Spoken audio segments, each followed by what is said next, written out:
Belt షాపులు ఆపేయించిరా మీ నియోజకవర్గంలో? Belt shop government అయితే ఆర్డర్స్ ఇచ్చింది కానీ మీ నియోజకవర్గం పరిస్థితి ఏంది? అంటే బ్రేక్ అవుతున్నాయి. బ్రేక్ అవుతున్నాయా? గాంజాని బ్రేక్ చేయగలుగుతున్నారా? 100% చేస్తూ ఉంటా. నా నియోజకవర్గంలో ఈ గంజాయి బెడద చాలా ఎక్కువ ఉంది. అవును. ఇటు మాకు 2 అక్కడ కోదాడ అటు నుంచి అంటే మాకు టెంపుల్ ఉంటుంది. ఆ టెంపుల్ కూడా బాగా రద్దీ వస్తుంటారు. చెరువుగట్టు టెంపుల్ బయట నుంచి యాత్రికులు వీళ్ళంతా కూడా వస్తుంటారు కాబట్టి ఆ చెరువుగట్టు పరిసర ప్రాంతం దానికి ఆనుకుని ఉన్న నెకరకల్లు, నారికడిపల్లి, మాకు అక్కడ పల్లెపాడులోనైతే అప్పుడు ఎస్పీ గారు ఒక అవగాహన సదస్సు కూడా పెట్టారు.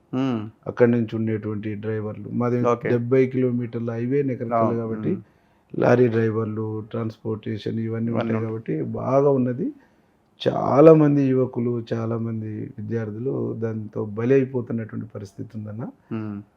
మాకు స్పెషల్ డ్రైవ్ చేయవలసినటువంటి అవసరం అయితే ఉంటుంది. ఓకే, మాకాడ దాన్ని కంట్రోల్ చేయడానికి. సో దాని మీద ఫోకస్ చేస్తున్నారు. సీరియస్గా ఫోకస్ చేస్తాము.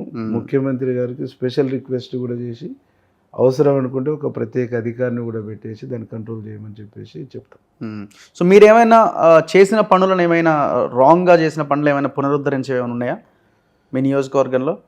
ఇమ్మీడియట్గా తక్షణం ప్రజలకు ఇబ్బంది లేకుండా చేయాల్సిన పనులు ఏమైనా కనిపిస్తున్నాయా? ఇప్పుడు నెకరేకల్లు మున్సిపాలిటీలో డెవలప్మెంట్ అనే పేరుతో సెంటర్లో పెద్ద యాక్సిడెంట్స్ అయినాయట కదా, పెద్ద రింగ్ వేసారు.